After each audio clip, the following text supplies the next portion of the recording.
Well, good morning. I don't think I was really ready to do this, but then I remembered, oh wow, you have it open. Anyway,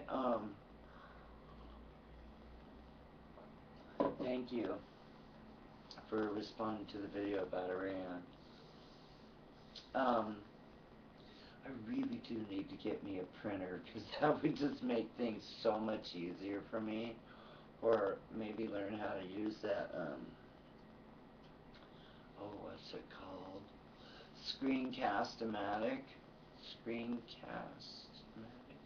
I see it in the bottom of some people's videos, right? And then I could quite literally show you people what it is I'm looking at. It's not really sufficient to say something about a subject. You need to see something so people can wrap their minds around it. But anyway, my tangent for today was going to be the United Nations and all its special little NGOs.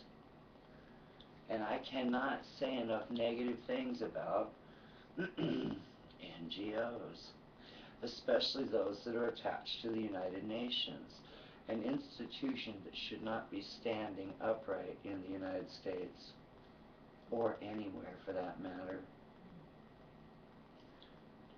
I both watched and listened to stories yesterday about Haiti, thinking maybe this time they would quit treating this country like the red-headed stepchild at a family reunion. But no, once again, oh, we came to help, and it doesn't matter that our people made you sick and caused 8,000 deaths and God knows how many injuries, right? Doesn't matter. We're immune. Where your help shouldn't hurt nobody. But that is, in essence, that's exactly what happens with the UN. And the NATO-aligned countries know this, because they are the ones who force it to happen that way. I had my own experience with NGOs locally when I wound up in a homeless shelter.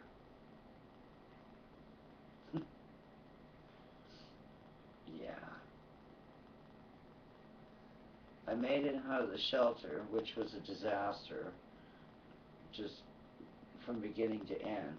And one of the women that actually took all my information from me turns out to actually own her own low-income apartment building.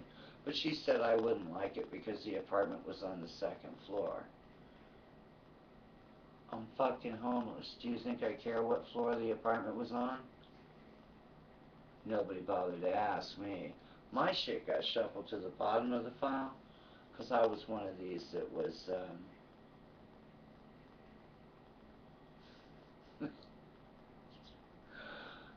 I wasn't drug addicted. I'm not an alcoholic, and so I wasn't easily swayed, and you couldn't just tell me some shit and have me go, oh yeah, okay. There was me and one other chick in there, me and Lisa, that was it.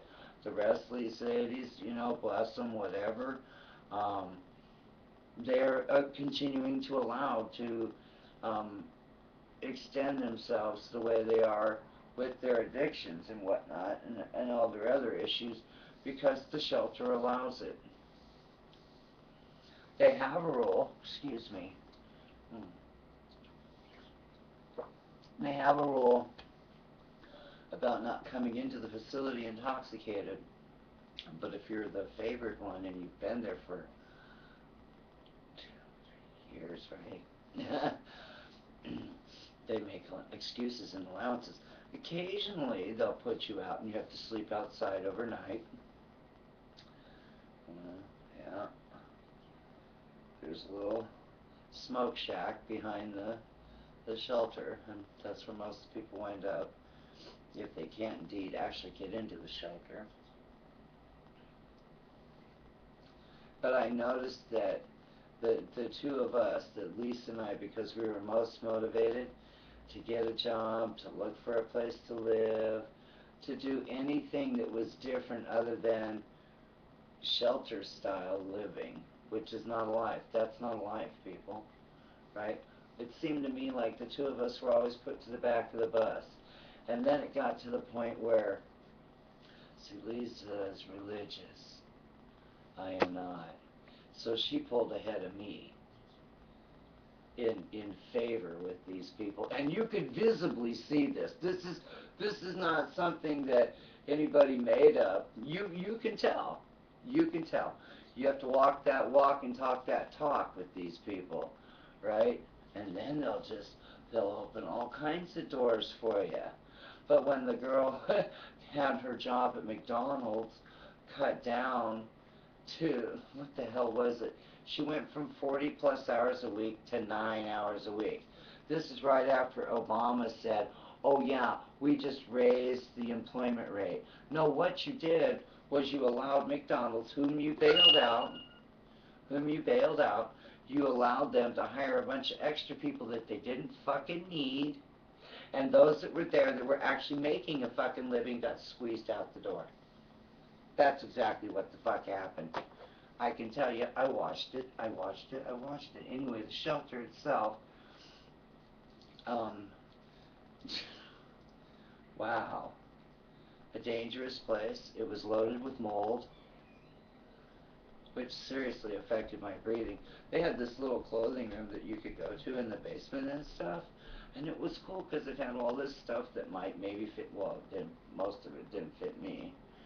But, you know, I found a few things. But I couldn't stay down there for more than 5 or 10 minutes, right? So, and then I'd always have to wait until I could wash whatever it was before I could wear it, because you're storing it in around moldy shit. I would watch people come to the shelter, especially the pizza place. This is the thing that really blew my mind. The pizza place showed up one day with, oh God, 5, 6 large pizzas, enough for everybody there to at least have 1 or 2 slices, at least, right? The pizzas went into the building. I helped carry them in. We didn't see the pizzas for a meal until 3 days later.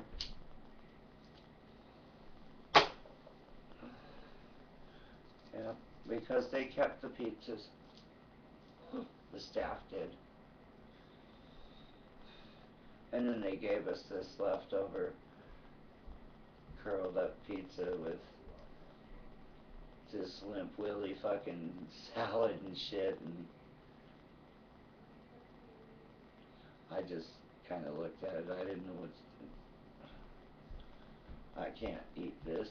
It's 3 days old, and where did you store it after it was brought into the building? Because it never went into the refrigerators. Found out later on they apparently had some special meeting with the director who came to the building, and they have their little group, but I think it's like 12 or 14 people, and they shared the fresh hot pizza in amongst themselves, and 3 days later gave us the leftovers. The whole time I'm in this shelter, right above the building, in the same building, are apartments. They had 2 empty units. I could have afforded that. Nobody bothered to tell me until it started to get to the point where I was so frustrated. Right? But you have to be worthy. And I'm a cannabis patient. And I told them that up front. I'm not going to lie about what the fuck I do. Why? I don't need to. I'm 50 years old. What the fuck, man, right? Well, anyway. So, I needed to make an appointment. But the only doctor that was writing these letters for me happened to be 300 miles away. So at my own expense, I was forced to go all the way back to Seattle from Spokane to get this letter. Or at least that's what they wanted me to do. No. You could have faxed for the fucking record. That's what you could have did.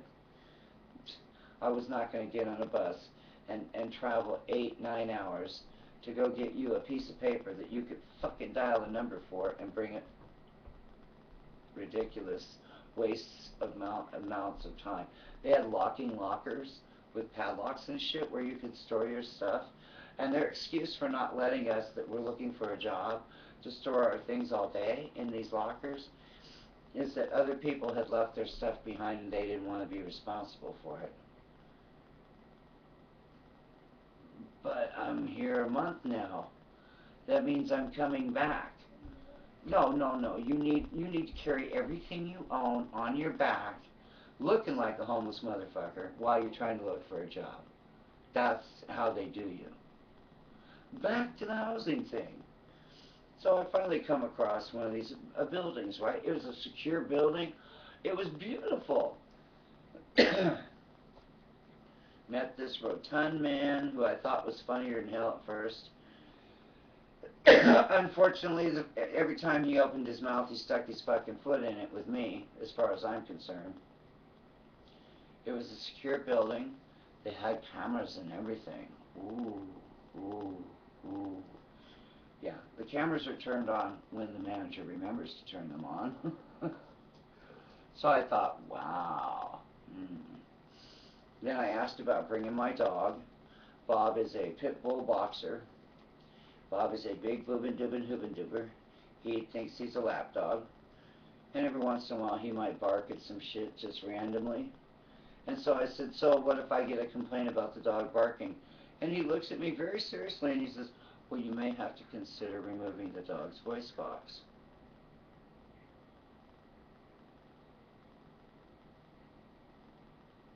Let's say that again. He tells this lady later on, and I'll tell you about that in a minute, this other lady, he tells her later on that that was just a joke. This motherfucker wasn't smiling. I left his office in tears. I couldn't even breathe after he said that. I was like, hey, are you serious? You would do this to my dog? You would make me do this to my dog? My only source of protection. He, like I said, later on he told somebody that he was just that he was just kidding. God dang, hang on a second, people. It happens like this some days.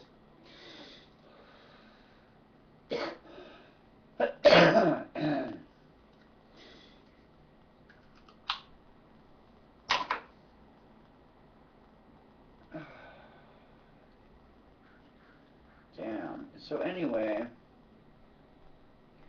that was in amongst one of the several different things this gentleman said to me that just weren't lining up. And then we got into the paperwork. First of all, the apartment he showed me, the one I thought I was getting, is not the one he was going to rent to me. The one he was going to rent to me was half that fucking size. Looked like a bedroom closet. I got an 80-pound dog. Where was I supposed to put this? I emptied a 3-bedroom house.